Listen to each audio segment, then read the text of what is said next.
দেখো আমি আজকে ডিমের ঝোল বানাচ্ছি, ফাঁকিবাজি ডিমের ঝোল এটাকে বলে। এর মধ্যে হচ্ছে মশলা, পেঁয়াজ কলি, আলু, ডিম সব একসাথে আমি দিয়ে দিয়েছি, মানে মশলাটাকে প্রথমে কষিয়ে নিয়েছি একটু তেলের মধ্যে।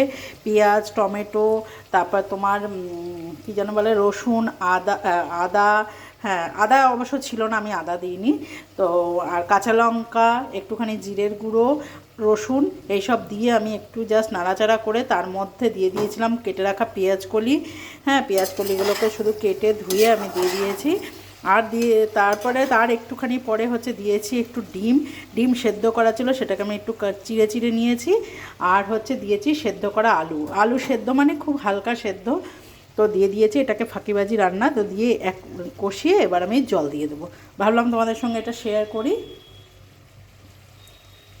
তো দেখো এই হয়ে গেল ডিমের ঝোল। এটা ডিমের ঝোল, ফাঁকিবাজি ডিমের ঝোল আর কি। তো এটা হয়ে গেল, দেখতে খুব ভালো হয়, খেতেও খুব ভালো হয়। তো এটা করতে পারো তোমরা।